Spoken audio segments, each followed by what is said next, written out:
बेटा? कहाँ से हैं आप लोग? ओह, आप इंदौर से ही हो। बरेली यूपी बोर्ड या सीबीएसई तो चल रहा है अभी? अच्छा, 12th एमपी से किया है? कहाँ से? बरेली यूपी में आता है ना? अच्छा अच्छा, मैं उसको स्ट्राइक कर रहा हूँ। ठीक ठीक, मुझे नहीं आइडिया है। भोपाल के आगे रायसेन।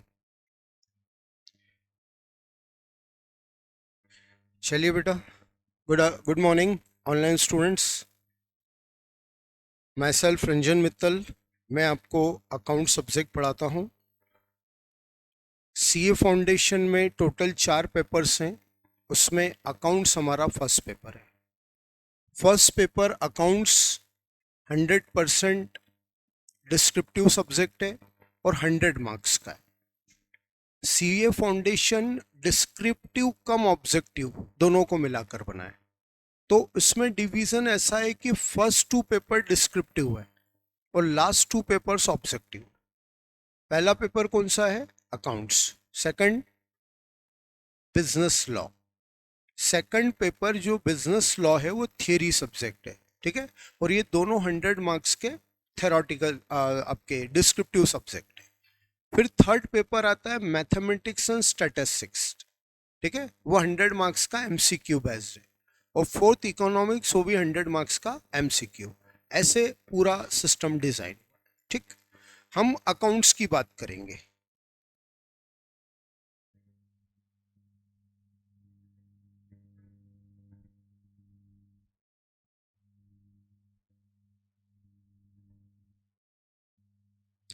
100 मार्क्स का जो अकाउंटिंग सब्जेक्ट है उसका सिलेबस आईसीआई ने क्या दिया है? सबसे पहले आता है थेरोटिकल फ्रेमवर्क। इसको तो अभी आप स्किप करें, अपन थियरी की बात बाद में करेंगे। सेकंड चैप्टर अकाउंटिंग प्रोसेस से स्टार्ट होता है। Journal, ledger, trial balance, subsidiary books. 4 basic topic exam का पार्ट नहीं होते, बिल्कुल फिक्स स्ट्रैटेजी होती है। आप बिल्कुल ट्रस्ट करते हुए चलें, जो भी हम बात कर रहे हैं एग्जाम की, आईसीआई के नॉर्म्स की बात कर रहे हैं। Journal, ledger, trial balance, subsidiary book का क्वेश्चन एग्जाम में नहीं आता है।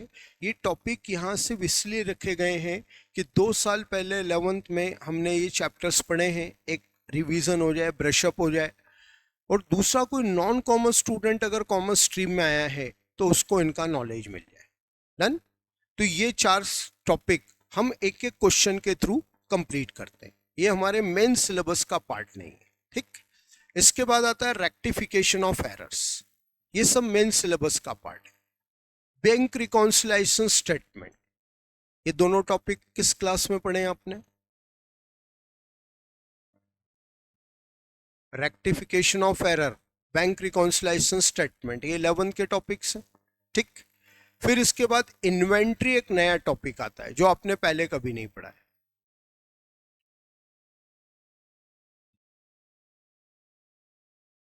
ओके, चलिए। Bank reconciliation statement, depreciation, bills of exchange, final account. एक और होता है final account of non trading concern, ये भी आपके लिए एक नया टॉपिक हो जाता है, ठीक है। ये सभी अकाउंटिंग आपकी 11th की accounting. Bills of exchange, depreciation, rectification of error, bank reconciliation statement, final account. CA foundation ने ये सारे टॉपिक 11th के आपके सिलेबस में रखे हैं। अब single entry system 9 number chapter, फिर अगेन एक नया टॉपिक आपके लिए होता है। फिर आते हैं पार्टनरशिप पर, एक पूरा सेगमेंट पार्टनरशिप का सिलेबस ने दिया है। Introduction, admission of partner, retirement and death of partner, dissolution of firm. ये सब कहाँ पढ़ा है आपने? ये 12th के टॉपिक्स हैं। फिर कंपनी में issue and forfeiture of share, issue of debenture, ये भी आपके 12th के टॉपिक हैं, है ना। अब कुछ नए टॉपिक फिर आपके अलग हो जाते हैं। एक होता है बोनस एंड राइट शेयर्स, फिर होता है रिडम्पशन ऑफ प्रेफरेंस शेयर, फिर होता है रिडम्पशन ऑफ डिबेंचर। ये आपके 12th से टॉपिक अलग जाते हैं। ये पूरा 100 मार्क्स का अकाउंटिंग का सिलेबस आईसीआई ने सीए फाउंडेशन के लिए दिया है, ये हमें पढ़ना है, ठीक है। 11th का पूरा सिलेबस कवर हो रहा है। ट्वेल्थ का ऑलमोस्ट सिलेबस कवर हो रहा है। 5 या 6 एडिशनल टॉपिक आपको 11-12 से अलग पढ़ना है। Inventory, single entry system, right share, bonus share, redemption of preference share, redemption of debenture, ये सब मिलाकर हमारा सीए फाउंडेशन का सिलेबस है। जीरो से पढ़ेंगे हम, बेसिक बिल्कुल पूरा मैं बताता हूँ, पूरा अकाउंटेंसी बेसिक पर बेस्ड है, इसलिए एक बार रिवाइज करना बहुत जरूरी है। फिर हम one by one topic complete करते जाते हैं। जो मेन सिलेबस है उसका बेस होता है एक बुक। आपको यहाँ नाटा एकेडमी से एक बुक मिल जाएगी, उस बुक से, ये वाली एक बुक है, मैं आपको अभी अपनी स्क्रीन पर ही दिखा रहा हूँ, ये बुक है, इससे अपने को अपनी पूरी स्टडी करना है। हर एक टॉपिक का बेसिक एक्सप्लेनेशन मैं आपको दूंगा, उस बेसिक एक्सप्लेनेशन के बाद हम उनके क्वेश्चन सॉल्व करेंगे। इस बुक के हर टॉपिक में क्वेश्चन 2 पार्ट में डिवाइड है, 2 पार्ट में क्वेश्चन का बाइफर्केशन हो रहा है। जैसे एक चैप्टर है हमारा बिल्स ऑफ एक्सचेंज, ये बिल्स ऑफ एक्सचेंज की पूरी थियरी हम कंप्लीटली क्लास में समझेंगे। इस थियरी को समझने के बाद फिर न्यूमेरिकल क्वेश्चंस पर आते हैं हम। तो न्यूमेरिकल क्वेश्चन 2 पार्ट में नोट्स में डिवाइड है, class work and homework. Her topic में क्लास वर्क 1 बाय 1 क्वेश्चन हम क्लास में सॉल्व करते हैं। पूरा क्वेश्चन एक्सप्लेनेशन में आपको देता हूँ, स्क्रीन पर मैं क्वेश्चन सॉल्व करके दूंगा बिल्कुल इसी तरीके से, और आप कॉपी में नोट करते हैं। जैसे हम पूरा क्लास वर्क कंप्लीट करते हैं, उसके बाद फिर होमवर्क करते हैं। जितने क्वेश्चन बेटा जी क्लास वर्क में है, इक्विवेलेंट क्वेश्चन होमवर्क में आप अपनी प्रैक्टिस में करते हैं तो आपको चैप्टर पर परफेक्शन आ जाता है। ये क्लास वर्क बेस्ड होमवर्क है, जैसे क्लास वर्क सॉल्व किया वैसे होमवर्क करना है। तो अपनी प्रैक्टिस बड़ी जरूरी है यहाँ पर। ऐसा नहीं है कि सिर्फ टीचर ने पढ़ा दिया हमारा टॉपिक कंप्लीट हो गया, हमें अपने आप से सॉल्व करना आना चाहिए, क्योंकि इतने बड़े सिलेबस में 6 महीने बाद एग्जाम तक तो हमें कुछ याद ही नहीं रहेगा हमने क्या पढ़ा है। ये सेल्फ प्रैक्टिस यहाँ पर होती है। ओके, होमवर्क में कोई लोड नहीं लेना, कोई बर्डन नहीं है, एक इंटरेस्टिंग पार्ट है। आपको क्लास वर्क समझ में आ गया, आपकी खुद की क्यूरियोसिटी होगी खुद से क्वेश्चन सॉल्व करने की। तो अभी तक के अपनी पढ़ाई के क्या एक्सपीरियंसेस थे वो अपन थोड़ा सा साइड में रखें, यहाँ कुछ चीज़ें बिल्कुल नहीं मिलेंगी। होमवर्क में कोई प्रेशर नहीं है कि होमवर्क नहीं करके लाए तो कोई पनिशमेंट है, कभी होता ही नहीं ऐसा। स्टूडेंट 90% पढ़ने वाले बच्चे रहते हैं हर क्लास में, वो खुद ही बिना बोले होमवर्क सॉल्व करते हैं। अब चेकिंग वाला सिस्टम है तो एक पीडीएफ सॉल्यूशन का मैं आपको सेंड कर देता हूँ, उससे आप अपनी चेकिंग कर लें। ड्यूरिंग चेकिंग आपको डाउट आते हैं वो क्लास में क्लियर हो जाए। ऐसे 1 बाय 1 टॉपिक हम यहाँ पर कंप्लीट सॉल्व करते हैं। ये जो बुक आप जिससे क्वेश्चन सॉल्व करेंगे 4-5 टॉप रेफरेंसेस के क्वेश्चन का कंपाइलेशन। सीए स्ट्रीम में कोई परफेक्ट ऑथर नहीं है जिसकी बुक रेफर कर दी जाए। आईसीएआई का पेपर सेटर कहां से क्वेश्चन लेगा कोई नहीं जानता है। तो एटलीस्ट 3-4 क्वेश्चंस की प्रैक्टिस, 3-4 बुक के क्वेश्चंस की प्रैक्टिस होना चाहिए। अब पॉसिबल नहीं कि मैं आपको 3-4 रेफरेंसेस रेफर करूं, इतनी महंगी महंगी बुक्स आती हैं, उतना पढ़ने का टाइम भी हमारे पास नहीं होता, हमारे को 5 सब्जेक्ट पढ़ने। तो यहाँ सिस्टम ऐसा ही बना हुआ है बेटा, आपने इन नोट्स के 8-8, 10-10 क्वेश्चन हर टॉपिक के कर लिए, मतलब 3 से 4 रेफरेंसेस के सारे अच्छे अच्छे क्वेश्चन सॉल्व हो गए। अब आपको रेफरेंस के उन बचे हुए क्वेश्चंस को देखने की कोई जरूरत नहीं, आपको चैप्टर पर फुल कमांड हो जाता है। साइमल्टेनियस आईसीआई का एक स्टडी मॉड्यूल है ये स्टडी मॉड्यूल हम साथ में सॉल्व करते हैं। अभी एक क्लास में स्टडी मॉड्यूल में पार्टनरशिप ही चल रहा है, तो ये क्वेश्चन वहीं के सॉल्व किए हुए, तो ये हम स्टडी मॉड्यूल भी साथ साथ में सॉल्व करते हैं। आपको आईसीएआई के प्रिस्क्राइब क्वेश्चन सॉल्व करना आ रहे हैं तो आप अपने आप पर ट्रस्ट करते जाइए कि हाँ हमारा चैप्टर पर कमांड हो रहा है। ये सीए की क्लास है बेटा, यहाँ पर ऐसा नहीं होता है बस कोर्स कंप्लीट होना है, कोर्स कंप्लीशन के साथ चीज़ें हमारे दिमाग में भी सेट होना जरूरी है, और वो होता है। हर टॉपिक के बाद हम एक टेस्ट देते हैं, टेस्ट से अपना परफॉर्मेंस क्लियर हो जाता है। टेस्ट का भी मैं आपको पूरा ऑनलाइन स्क्रीन पर बता रहा हूँ, ये टेस्ट कॉपीज होती हैं इसी तरह से। ये टेस्ट कॉपीज आपको आप सबमिट करते हैं, आपको चेक होने के बाद मिल जाती है। कहाँ आपने मिस्टेक की है वो टेस्ट कॉपी आपको बता देगी। ये इस तरह से अभी एक लास्ट बैच में टेस्ट हुआ है, ये उसके कॉपीज है। सब चीज़ें ट्रांसपेरेंट है, बस इसी सिस्टम से हम अपने सिलेबस को कंप्लीट करते हैं। सिलेबस कंप्लीशन के बाद थॉरो रिवीजन होता है। विदाउट रिवीजन अकाउंटेंसी को, इतने बड़े सिलेबस को एक साथ माइंड में सेट करना पॉसिबल नहीं है। जब मैं रिवीजन देता हूं तो चीजें समराइज होती जाती है आपके दिमाग में, और एज ए होल पूरा सिलेबस आपके दिमाग में सेट हो जाता है। ठीक बेटा जी, ये पूरी हमारी स्ट्रेटेजी है। अब मैं आपसे कंफर्म करूंगा, आप में से कोई नॉन कॉमर्स स्टूडेंट जिसका 11th में अकाउंट्स नहीं रहा है? बेटा any online students? Daksha Jain, Gunjan, Krishna, Mahak,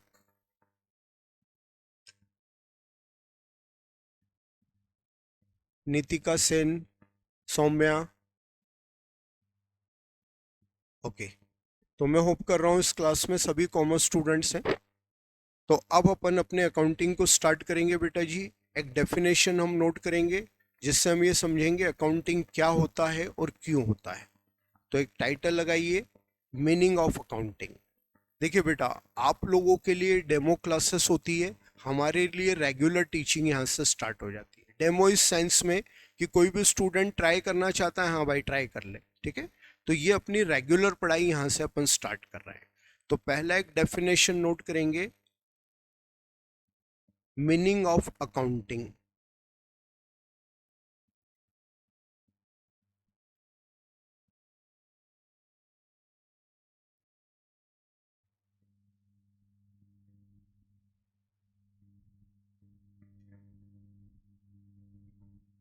accounting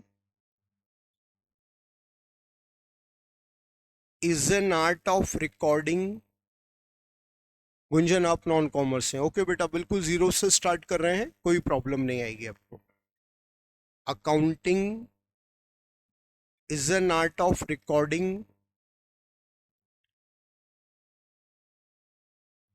classifying,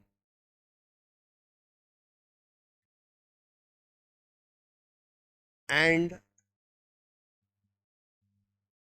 summarizing the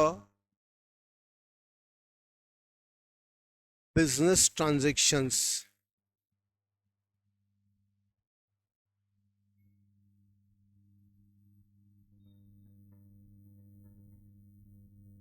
in money term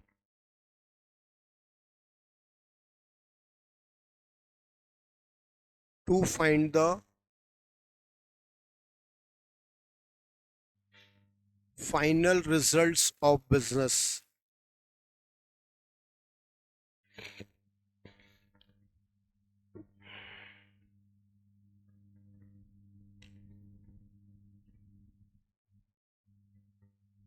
Accounting is an art of recording, classifying, and summarizing the business transactions in money term to find the final results of business. Okay बेटा जी, ये बिल्कुल zero से हम accounting start कर रहे हैं। सबसे पहले हम ये पढ़ते हैं अकाउंटिंग क्या होता है और क्यों होता है। अपार्ट फ्रॉम डेफिनेशन, एक थॉट हम पहले समझें कि अकाउंटिंग बिजनेस करता है, अकाउंटिंग बिजनेस के लिए होती है। Non business person, non business entity accounting नहीं करती।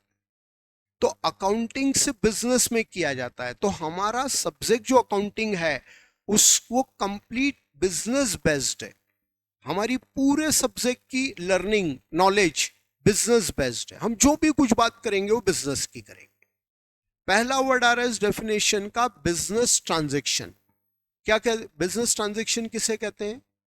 एक ट्रेडर जो day to day business activities करता है वो सब उसके बिजनेस ट्रांजेक्शन। एक ट्रेडर बिजनेस में क्या करता है? एक ट्रेडर बिजनेस में गुड्स परचेस करता है, गुड्स सोल्ड करता है, कैश रिसीव करता है, कैश पेमेंट करता है। ये सब डिफरेंट डिफरेंट ट्रांजेक्शन। 3 स्टेप में अकाउंटिंग करते हैं। पहला स्टेप है recording. Recording means what? Recording means transactions को नोट कर लेना। Note down the transaction means recording the transaction. Transaction को नोट कर लेना। बिजनेस में ट्रांजेक्शन हुआ, फॉर एग्जांपल अभी 10,000 का गुड्स आपने परचेस किया, आप अपनी बुक में इसको नोट कर लें। हम एक क्वेश्चन रेस करते हैं, सर क्यों नोट करना है? ट्रांजेक्शन नोट करना क्यों पड़ेगा? तो बेटा जी, एक दिन में कई सारे ट्रांजेक्शन होते हैं, ये बिजनेस टू बिजनेस वेरी करता है। ठीक है ना, कहीं 10 ट्रांजेक्शन पर डे, कहीं 50, कहीं 100, कहीं 100 से ज्यादा। अब ट्रेडर को ऐसे डेली होने वाले ट्रांजेक्शन ईयर एंडिंग डेट तक याद रखना है, और याद रखना फॉर्मेलिटी नहीं, कंपलसरी। क्योंकि पूरे ईयर जितने भी ट्रांजेक्शन होंगे, उस सभी के सभी ट्रांजेक्शन डायरेक्टली आपके फाइनल अकाउंट को इफेक्ट करते हैं। आप अगर एक ट्रांजेक्शन भूल गए, एक अकेला ट्रांजेक्शन सपोज आप भूल जाते हो, आपका ईयर एंडिंग डेट का फाइनल अकाउंट रॉन्ग होगा, और फाइनल अकाउंट रॉन्ग हो गया तो रिजल्ट रॉन्ग आ जाएगा। कोई भी व्यक्ति ऐसी एफर्ट नहीं करेगा जिसकी वजह से उसका रिजल्ट रॉन्ग आए, ठीक है। तो रिजल्ट करेक्ट करने के लिए सारे ट्रांजेक्शन याद रखना कंपलसरी, ये एक कंडीशन आ गई हमारे सामने। अब एक दूसरा थॉट क्या, रियलिटी ये है कि किसी भी पर्सन की इतनी शार्प मेमोरी नहीं है कि वो हजारों ट्रांजेक्शन्स को ईयर एंडिंग डेट तक याद रख सके ओरली। ट्रांजेक्शन पूरे ईयर के हजारों हो जाएंगे, उन हजारों थाउजेंड्स ट्रांजेक्शन्स को with date, with name, with amount याद रखना इम्पॉसिबल है, भूलने की पॉसिबिलिटी है। अब दो चीजों को कोरिलेट करो, हजारों ट्रांजेक्शन है, कितने भी उससे अकाउंट को कोई लेना देना नहीं, आपको याद रखना पड़ेंगे, ये हमारी शर्त है। अब प्रॉब्लम हमारी ये कि हमारी शार्प मेमोरी नहीं है, कितनी याददाश्त नहीं है कि हम इन ट्रांजेक्शन को ओरली याद रख सकते हैं। तो सॉल्यूशन बेटा जी एक ही है कि इनको लिख लिया जाए, जैसे ही ट्रांजेक्शन होता है उसको नोट डाउन कर लेते हैं। नोट की हुई कोई भी चीज आप भूलेंगे नहीं। मैं अभी आपको एक डेफिनेशन बता रहा हूं, 2 दिन बाद आप भूल जाएंगे, लेकिन आपने कॉपी में नोट कर लिया तो आप साल भर तक नहीं भूलेंगे, क्योंकि जैसे ही भूले कॉपी में पढ़ लिया, रिकॉल हो गई। 2-3 बार आपने पढ़ लिया, वो चीज आपको दिमाग में फिक्स हो जाएगी। जिस तरह से एज ए स्टूडेंट हमारा नोट्स बनाने का पर्पस है, वैसा ही पर्पस ट्रेडर का रिकॉर्डिंग का है, ट्रांजेक्शन को मेमोराइज रखना। अब जिस बुक में ट्रांजेक्शन्स को रिकॉर्ड किया जाता है, उस बुक को अकाउंटेंसी ने नाम दिया है journal. Journal is primary book of business in which transactions are to be recorded chronologically. ये बेटा जी छोटी छोटी डेफिनेशंस अभी आपको नोट करने की नीड नहीं है, मेन टॉपिक पर जब हम जर्नल लेजर पर आएंगे तब वहां नोट करेंगे, है ना। Journal is primary book of business, journal business की पहली बुक है। ट्रांजेक्शन सबसे पहले जर्नल में आता है, इसलिए अकाउंटेंसी ने उसको प्राइमरी बुक की कैटेगरी में रखा है। In which transactions are to be recorded chronologically, सारे ट्रांजेक्शन डेट के ऑर्डर में नोट कर लेते हैं। आपके बिजनेस में हजारों ट्रांजेक्शन हैं, आप जर्नल में ट्रांजेक्शन को डेट के ऑर्डर में नोट करो। 1 अप्रैल, फिर 2 अप्रैल, फिर 3 अप्रैल, देन 4 अप्रैल, 5 अप्रैल ऑनवर्ड्स 31 मार्च तक ट्रांजेक्शन रिकॉर्ड कर लिए। पर्पज एक ही है, ट्रांजेक्शन याद रखना। जैसे आज रवि को 5000 का सेल किया, जर्नल में लिख दिया रवि डेबिट टू सेल 5000, अब आप कभी नहीं भूलोगे। भूल गए, जर्नल ओपन कर लो, लिखा हुआ दिख जाएगा, याद आ जाएगा, आपका पर्पस सॉल्व हो गया। ये है रिकॉर्डिंग, और जिस बुक में ट्रांजेक्शन की रिकॉर्डिंग हुई है उसका नाम है जर्नल। अब सेकंड स्टेप है अकाउंटिंग की, क्लासिफाइंग, क्लासिफिकेशन। क्लासिफिकेशन वर्ड का क्या मीनिंग है, इस पर अपन बाद में आएंगे, पहले एक थॉट समझना होगा। ट्रेडर ने अपने सारे ट्रांजेक्शन याद रखने के लिए जर्नल में नोट कर लिए। बेटा जी जर्नल से इसके अलावा और कोई दूसरा पर्पस सॉल्व नहीं हो। अब एक ट्रेडर बिजनेस कर रहा है, बिजनेस कर रहा है तो उसे ये मालूम होना चाहिए कि मेरी इंडिविजुअल अकाउंट की बैलेंस पोजीशन क्या है, मेरे अलग अलग अकाउंट की बैलेंस पोजीशन क्या आ रही। चलो ठीक है, टेक्निकली वर्ड हो गया, कम समझ में आया, और इजी करें इसको। तो मतलब ये है कि एक ट्रेडर बिजनेस कर रहा है, उसे ये मालूम होना चाहिए कि मैंने कितनी वैल्यू का गुड्स अभी तक परचेस कर लिया है, कितनी वैल्यू का गुड्स अभी तक सेल कर दिया है, मेरा कैश इन हैंड कितना है, मुझे किस किस पार्टी से कितना अमाउंट लेना है, मुझे किस किस पर्सन को कितना कितना अमाउंट पे करना है। अगर ट्रेडर को ये इंफॉर्मेशंस क्लियर नहीं है तो वो अपना बिजनेस सक्सेसफुली प्रॉफिटेबली चला ही नहीं सकता, उसका बिजनेस फ्लॉप रहेगा, फेल रहेगा, लॉस में रहेगा। इतनी इंपॉर्टेंट इंफॉर्मेशन है। अब ये इंफॉर्मेशन कहां से मिले, गैस करिए, एक ऐसी बुक जिसमें सेपरेट सेपरेट अकाउंट ओपन होते हैं। लेजर। कौन सी बुक है वो? लेजर। ठीक है। Ledger is secondary book of business in which all accounts are to be opened separately. Ledger is secondary book of business. Ledger को अकाउंट ने सेकेंडरी बुक कॉल किया है। क्यों बोलता है सेकेंडरी बुक इसको? क्योंकि ये सेकंड नंबर पर बन रहा है। सीक्वेंस है बेटा जी, पहले जर्नल ही बनेगा और उसके बाद ही लेजर बनेगा। लेजर सेकंड नंबर पर बनने की वजह से इसको अकाउंट सेकेंडरी बुक कॉल करता है। In which all accounts are to be open separately. सारे अकाउंट इस बुक में सेपरेट सेपरेट ओपन होते हैं, सारे अकाउंट। ठीक है, कैसे होते हैं एक एग्जांपल से समझते हैं। ये लेजर एक बुक है बेटा, 100 पेजेस की, 200 पेजेस की, 500 पेजेस की, 1000 पेजेस की, इवन मोर देन तो 1000 पेज। कितनी बड़ी बुक होगी आपके नंबर ऑफ ट्रांजेक्शन पर डिपेंड करता है। बिल्कुल वैसे ही जैसे आज आप सीए फाउंडेशन में आफ्टर 12th एक प्रोफेशनल स्टडी में है, आपके पास मोटी नोटबुक है। जब हम फर्स्ट सेकंड स्टैंडर्ड में पढ़ते थे तो मम्मी हमें बहुत पतली सी कॉपी दिलवाती थी, 30-40 पेजेस की। हमें उस समय उतना ही पढ़ना था, आज हमें बहुत पढ़ना है। तो ये ट्रेडर के साथ होता है। 100, 200, 500, 1000 पेजेस की बुक है। इस बुक में उसने एक पेज पर बना दिया परचेस अकाउंट, कुछ गैप के बाद फिर बना दिया सेल अकाउंट, कुछ गैप के बाद फिर बना दिया कैश अकाउंट। कुछ पर्सन के साथ ट्रांजैक्शन होते हैं like Ram account, Shyam account.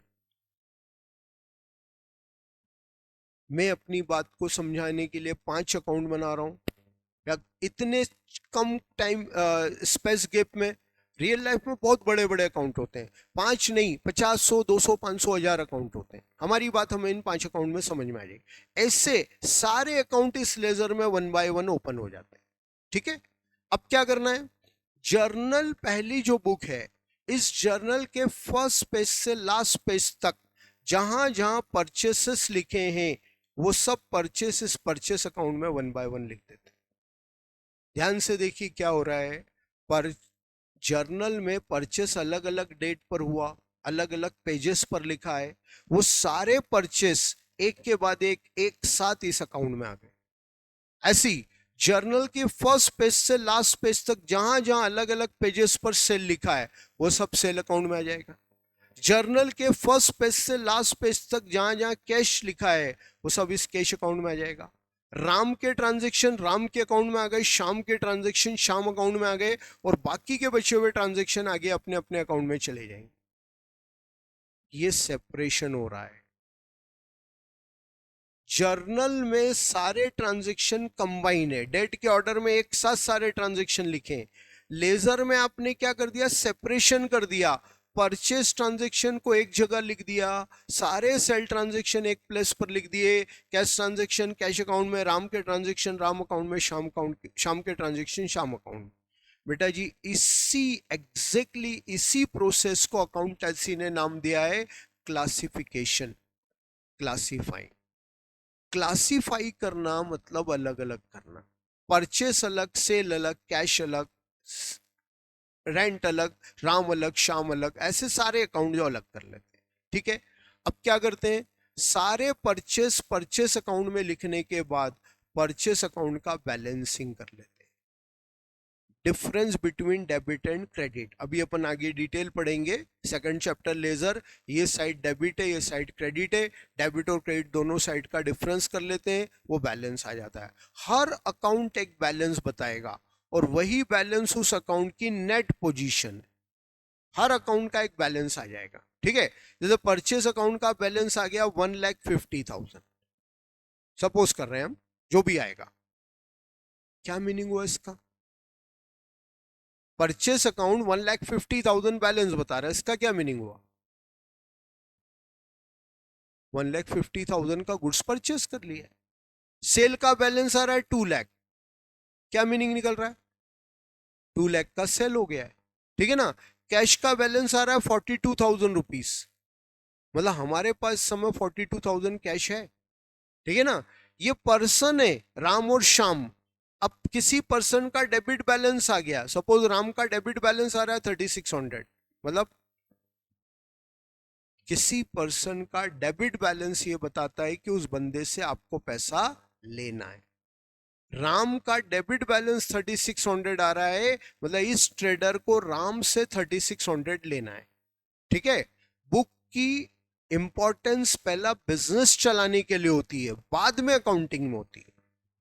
अपन जो अकाउंटिंग सब्जेक्ट पढ़ रहे हैं ये बिजनेस में क्यों अप्लाई किया जाता है, ताकि बिजनेस इजीली चले। जैसे मान लीजिए एक पूरी क्लासरूम है ना, मैंने आपसे पूछा नोट्स क्यों बनाते हो, क्यों लिख रहे हो कॉपी में? सर आपके डर से लिख रहे हैं। ये थोड़ी होता है, टीचर के प्रेशर में हम थोड़ी लिख रहे हैं, हम अपने ग्रोथ के लिए लिख रहे हैं। आज हमने क्लास में टीचर की बात को सुना, कॉपी में नोट कर लिया, हम 1 2 3 बार अपनी कैपेसिटी और टाइम के अकॉर्डिंग रिवीजन कर लेंगे, वो चीज हमारे दिमाग में सेट हो जाएगी। तो कोई भी स्टूडेंट ये कहता है कि मैं टीचर के प्रेशर में कॉपी में कुछ नोट कर रहा हूं, तो भाई आप गलत जा रहे हो यार, ये तो आपका पर्पज है ही नहीं।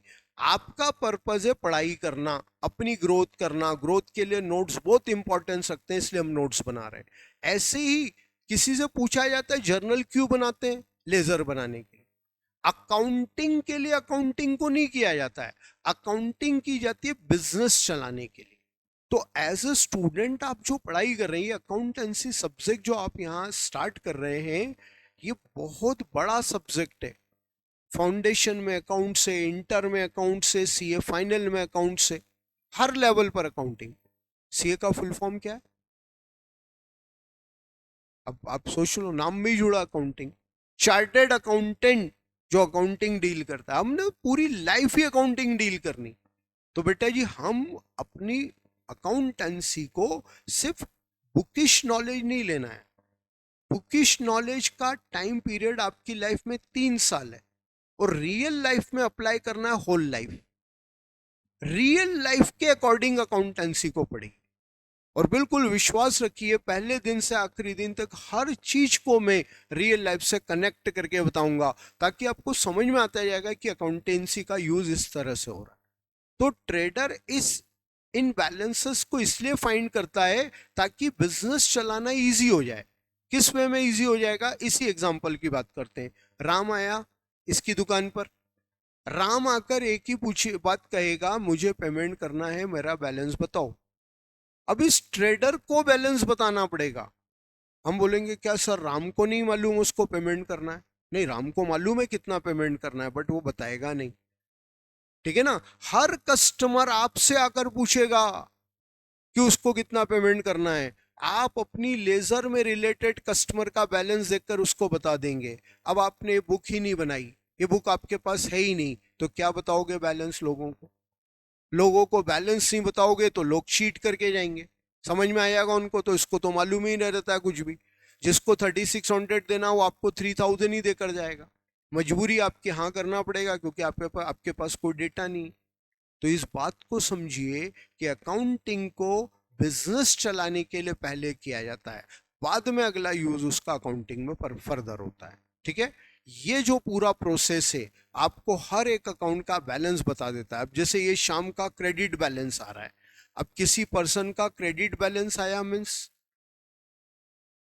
उसे पेमेंट करना है, उसे पैसा देना है। पर्सन का डेबिट बैलेंस आए मतलब उससे पैसा लेना है, और पर्सन का क्रेडिट बैलेंस आए मतलब उस पर्सन को पेमेंट करना है। ये सारा डेटा आपको यहाँ लेजर से क्लियर होता है, और ये जो पूरी प्रोसेस है इसको हमने टाइटल दिया समराइजिंग, सॉरी क्लासिफाइंग। ये क्लासिफिकेशन हो रहा है। ठीक है, अब तीसरा स्टेप होता है समराइजिंग, समरी। समरी वर्ड क्या होता है, क्यों यूज हुआ, अपन आखिरी में देखेंगे। समरी से पहले इसका इंपॉर्टेंस समझें। ट्रेडर ने अपना लेजर बना लिया, अभी जैसे मैंने स्टार्टिंग में कहा था एक बुक है 100 200 500 1000 पेजेस की, इसमें 5 नहीं कई सारे अकाउंट बने, 50 100 अकाउंट से। ईयर एंडिंग डेट तक ट्रेडर ऐसे ही लेजर बनाता है, ईयर एंडिंग डेट पर सारे लेजर की बैलेंसिंग कर लेता है। जैसे ये मैंने एग्जांपल में बैलेंस निकालकर बताए, मान लीजिए सब ईयर एंड के बैलेंस आ रहे हैं, ईयर एंडिंग डेट पर सारे लेजर अकाउंट्स अपने अपने बैलेंस शो कर रहे हैं। अब ईयर एंड हो गया है बेटा, अब आपको इन बैलेंसेस की चेकिंग करना है। पूरे ईयर ये मानकर बुक्स बनाई जाती है कि हम करेक्ट कर रहे हैं। ईयर एंड में बैलेंसिंग कर ली, अब चेकिंग करना है ये जितने भी बैलेंसेस आ रहे हैं ये करेक्ट है या रॉन्ग है। गेस करिए चेकिंग कहां होती है। Anybody non commerce student chat में आंसर दे सकते हैं आप। बैलेंसेस की चेकिंग अकाउंटेंसी में कहां पर होती है?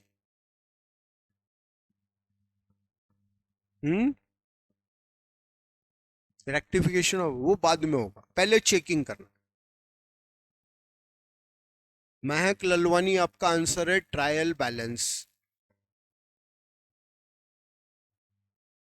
मरियम बैलेंस शीट बाद में बनेगी, बिल्कुल सही आंसर है trial balance. In ledger balances की चेकिंग होती है ट्रायल बैलेंस में। Trial balance is a statement which shows the mathematical accuracy of books. Trial balance is a statement which shows the mathematical accuracy of books. Trial balance वो statement है जो books की mathematical accuracy को बताता है। कैसे बताता है इसका भी एक स्पेसिमेन देखिए। ये ट्रायल बैलेंस है, इसमें आप नेम ऑफ अकाउंट्स लिख लेते हैं। अब जितने भी अकाउंट्स आपने बनाए हैं हर अकाउंट एक बैलेंस बताएगा। बाकी किसी अकाउंट का होता है डेबिट बैलेंस और किसी का होता है क्रेडिट बैलेंस। ठीक है, हर अकाउंट का अपना कोई एक बैलेंस होता है, किसी अकाउंट का डेबिट होता है किसी का क्रेडिट होता है। जैसे मैथमेटिक्स से एग्जांपल लें इसका, मैथमेटिक्स में हर नंबर या तो पॉजिटिव होता है या नेगेटिव होता है, बस वैसे ही। अब आप यहां पर नेम ऑफ अकाउंट्स लिख दें, like purchase account, sale account, furniture account, building account, capital account, drawing account, cash account, bank account, salary account, rent account, सब जितने भी लेजर में आपने अकाउंट्स बनाए वो सारे name of accounts one by one यहां लिख दें। अब उन्हीं लेजर में हर अकाउंट का बैलेंस पोजीशन देखो, कितना बैलेंस आ रहा है और कौन सा बैलेंस है। डेबिट बैलेंस है तो उस बैलेंस का अमाउंट आप यहां इस कॉलम में लिख दें, और अगर उस अकाउंट का क्रेडिट बैलेंस है तो बैलेंस का अमाउंट आप यहां लिख दें।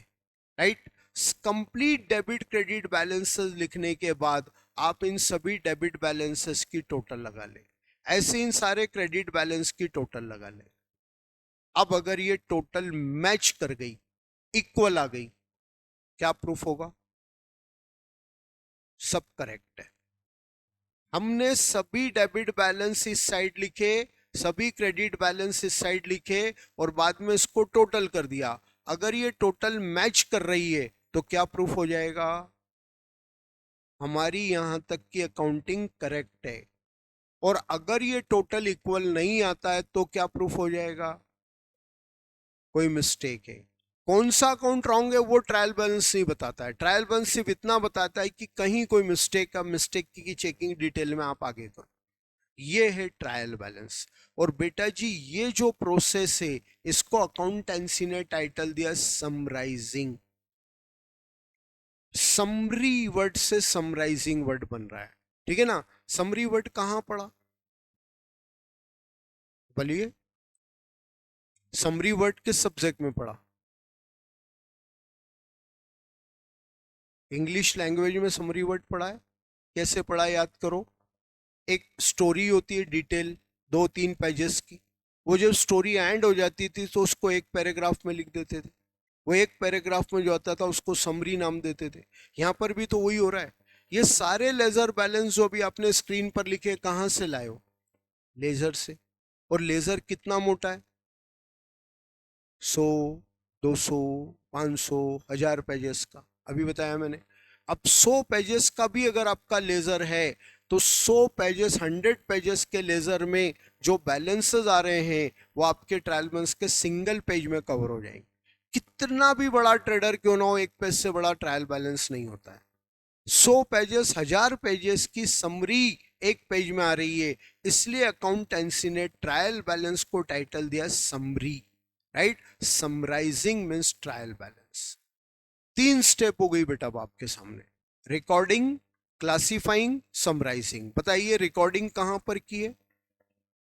जर्नल में। क्लासिफिकेशन कहां पर हुआ? लेजर में। और समरी क्या है?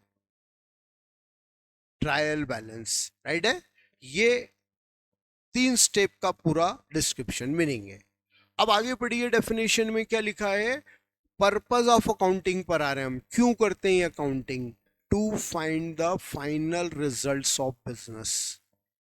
क्योंकि accounting business results find out करने के लिए, बिजनेस रिजल्ट्स मालूम करने के लिए। चलो इससे पहले एक और क्वेश्चन रेस करते हैं। एक ट्रेडर बिजनेस क्यों करता है?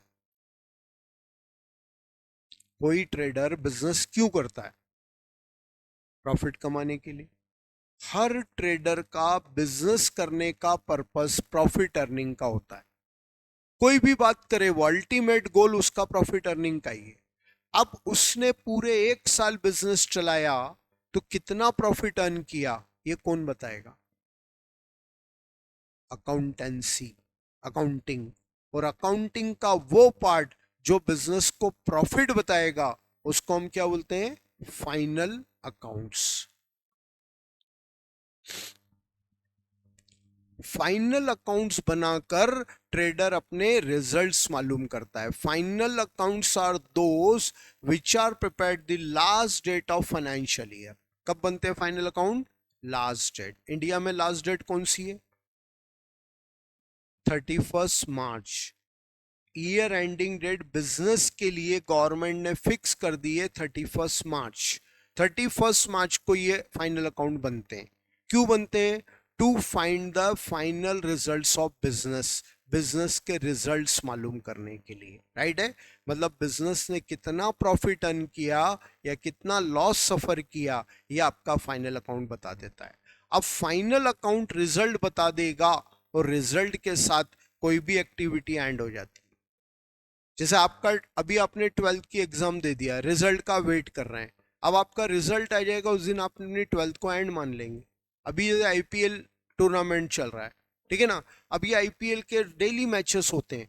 लास्ट फाइनल में कौन सी टीम विनर है वो अनाउंस हो जाएगा, और जिस दिन अनाउंस हो गया उस दिन आईपीएल एंड हो जाएगा। ऐसी हमारी अकाउंटिंग का, अकाउंट ने रिजल्ट बता दिए और अकाउंटिंग एंड हो गया, राइट। लेकिन अकाउंटिंग सिर्फ इस ईयर के लिए एंड हुआ है, हमेशा के लिए एंड नहीं हुआ है। क्यों नहीं हुआ? नेक्स्ट ईयर फिर से ये रीस्टार्ट हो जाएगा। अकाउंटिंग कभी एंड ही नहीं होता है। Accounting is endless process. जब तक बिजनेस चलेगा तब तक अकाउंटिंग चलेगी। अगले साल फिर से वही journal, ledger, trial balance, final account. ये एक साइकिल है जो बार बार चलती रहती है, ठीक है। यही चीज आपको डेफिनेशन बता रहा है। एक छोटा सा वर्ड और आ रहा है बीच में, सेंटेंस आ रहा है, इन मनी टर्म। अकाउंटिंग काय में होती है? मनी में। Indian money is rupees. Accounting rupees में होती है क्योंकि हर एक ट्रांजैक्शन रुपीस में होता है, तो रिकॉर्डिंग भी रुपीस में करते हैं ताकि क्लियर हो जाए कितना पैसा आया, कितना गया, क्या है पोजीशन। इवन लास्ट डे जो प्रॉफिट डिस्क्लोज होता है वो भी रुपीस में होता है। रुपीज ही से तो सब कुछ ट्रांजेक्शन चल रहे हैं, तो फिर उनका रिफ्लेक्शन भी रुपीज में होना चाहिए, ठीक है ना। भाई सीधी सी बात है, अपन इंडियन है, अपन हिंदी, इंग्लिश कुछ हद तक सब चीजें जानते हैं। अब किसी ऐसी क्लास में गए जहाँ फ्रेंच में पढ़ाई हो रही है, ठीक है, कुछ स्कूल्स में एडिशनल लैंग्वेज वो अलग बात है, लेकिन कोई रेगुलर सब्जेक्ट रेगुलरली फ्रेंच में पढ़ रहा है तो हम उसको कोप अप ही नहीं कर पाएंगे, छोड़ देंगे वो क्लास, भले वो कितना भी अच्छा पढ़ा रहा हो। वैसे ही यहां पर आपकी कंट्री में चल रही है रुपीस, आपके लेन देन हो रहा है रुपीस में, आप अकाउंटिंग किसी और टर्म में करते हैं तो मैच ही नहीं होगा, इसलिए अकाउंटिंग रुपीस में की जाती है। तो पूरा डेफिनेशन का एक एक वर्ड मैंने आपको एक्सप्लेन किया, तो रिपीट करते हैं अपन डेफिनेशन को। Accounting is an art of recording, बोलिए, classifying and summarising the business transactions in money term to find the final results of business. ठीक है। तो अकाउंटिंग का ये मीनिंग और ये पर्पज है बेटा, इसी सीक्वेंस में हमें अकाउंटिंग पढ़ना होती है। पहले हम जर्नल बनाते हैं, फिर हम लेजर बनाते हैं, फिर हम ट्रायल बैलेंस बनाते हैं और एट लास्ट हम फाइनल अकाउंट बनाते हैं। ठीक है बेटा जी, चलिए। तो आज फर्स्ट लेक्चर में अपन इतना ही रखते हैं, है ना। कल इसको यहीं से अपन कंटिन्यू करते हैं। कल कुछ नए स्टूडेंट अगर एडमिट होते हैं तो ये थोड़ा सा मैं रिकैप दूंगा, कोई इशू नहीं। ठीक बेटा जी, चलिए, गुड डे।